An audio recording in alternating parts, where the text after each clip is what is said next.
Hi there! If you grew up in the 1960s or 1970s, this video is just for you. Today, we're going to take a little trip down memory lane. No fancy gadgets, no internet, no TikTok. Just simple joys, real connections, and memories that shaped us. So grab a cup of tea, or maybe a root beer float, get comfy, and let's see how many of these you remember. If you grew up in the 60s or 70s, we guarantee at least a few of these will make you smile. Let's count down our top 10 feel-good memories from back in the day. Number 10. Saturday morning cartoons. Before there was Netflix or YouTube, there was only one time to catch your favorite cartoons, and that was Saturday morning. You'd wake up early, grab a bowl of cereal, probably Frosted Flakes, Cheerios, or Corn Pops, and plop down in front of the TV in your pajamas. Bugs Bunny, the Jetsons, Scooby Doo, Tom and Jerry, each cartoon had its own charm. No pause button, no rewind. If you missed it, you missed it. That made it even more special. It was a ritual, a little escape, and it made Saturdays magical. Number 9. Milk delivered right to your door. Long before almond milk and oat milk filled the shelves, milk came in glass bottles, and someone brought it right to your doorstep. You'd hear the clinking of bottles early in the morning. Sometimes the cream would settle on top, and you'd have to shake it before pouring. The milkman was a familiar face, and if you were lucky, your mom might order chocolate milk or even fresh eggs. There was something personal about it. No plastic, no supermarket queues, just fresh milk, a friendly wave, and trust between neighbors. Number 8. The ice cream truck jingle. You could be halfway through a game of hopscotch or riding your bike down the street, and suddenly you'd freeze. You heard that sound, the jingle of the ice cream truck. Didn't matter what you were doing. You bolted home, begged your parents for some coins, and hoped the truck didn't pass before you got there. Choco Tacos, Rocket Pops, drumsticks, or those colorful bubblegum eye SpongeBob ones. Oh wait, those came later.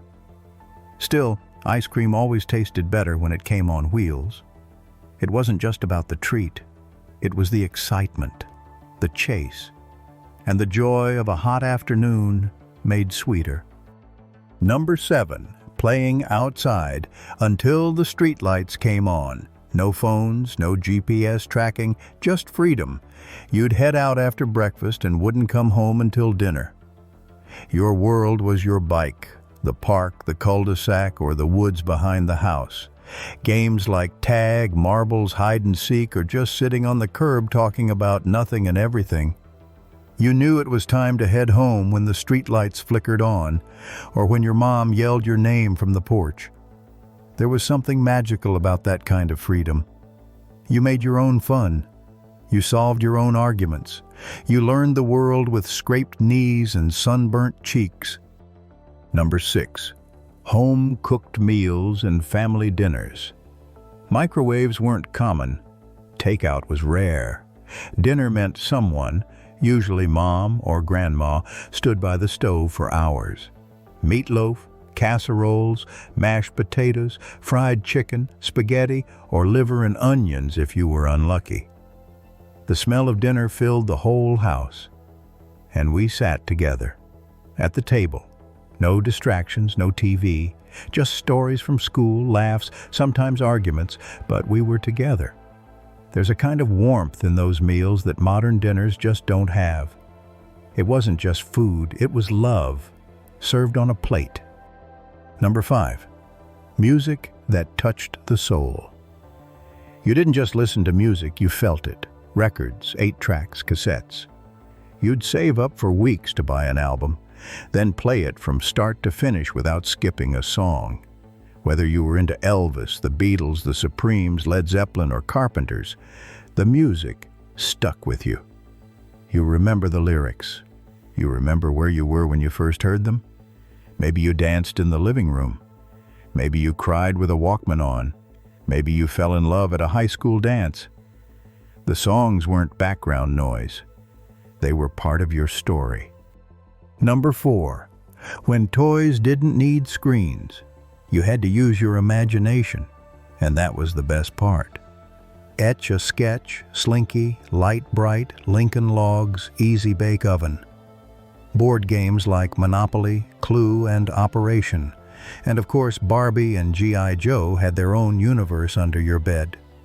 You didn't need apps or charging cables, just a toy, some time, and maybe a sibling to play with or fight over it. And when the toy broke, duct tape. Or just made up a new game. Simple, creative, unforgettable. Number 3. Going for a drive. Just for the fun of it. Back then, gas was cheap and there wasn't much traffic. So sometimes, families would just go for a drive. No destination, just the open road, maybe some Elvis or Neil Diamond on the radio, windows down, wind in your hair. You'd stop for a milkshake or a meat pie, look out over a viewpoint, and maybe toss a coin in a fountain. No GPS. You just knew your way, or got a little lost and didn't mind. It wasn't about getting somewhere. It was about being together, sharing silence, watching the trees pass by. Number 2. Stores, streets, and simplicity. Remember when everything had its own shop? A butcher, a baker, the corner store, the milk bar. Cashiers knew your name. You could buy a paper, a candy bar, a soda, and still have change from $1. Kids collected bottles to earn a few coins. You'd buy bubble gum, trading cards, or save up for that one toy you really wanted. It wasn't just shopping. It was a neighborhood, a rhythm, and it felt like home. Number 1. Real connection without the internet. No notifications, no emails, no group chats, and yet we were never truly alone. We knocked on neighbors' doors, we shared meals, we looked people in the eye, we wrote letters and waited weeks for a reply. But when it came, it meant something. You called a friend on a rotary phone not because you were bored, but because you genuinely wanted to hear their voice. You had fewer photos, but each one had a story. You weren't posting your life, you were living it. And somehow, that slower, simpler way made everything feel deeper. And maybe that's the best part of it all. We didn't have much, but we had enough. Enough laughter, enough love, enough moments that stuck with us for a lifetime. We didn't need perfect photos or viral posts. We had Polaroids, handwritten notes, and memories that live in the back of our minds, like old songs that start playing when you least expect them. And while the world has changed a lot since then, those memories, they haven't aged a day. So, how many of these did you remember? If you nodded, smiled, or said, "Oh wow, I haven't thought about that in years," then this video did its job. Because sometimes it's good to look back, not to wish things were the same, but to remember that we lived in a beautiful, meaningful time. Share this video with someone who grew up in the same era. Let's keep these memories alive, not just in our minds, but in our hearts. And if this made you feel good, consider subscribing. We've got more stories, more smiles, and more throwbacks coming soon. After all, life was good back then, and it's still good now when we take the time to remember. Thanks for watching. See you in the next one.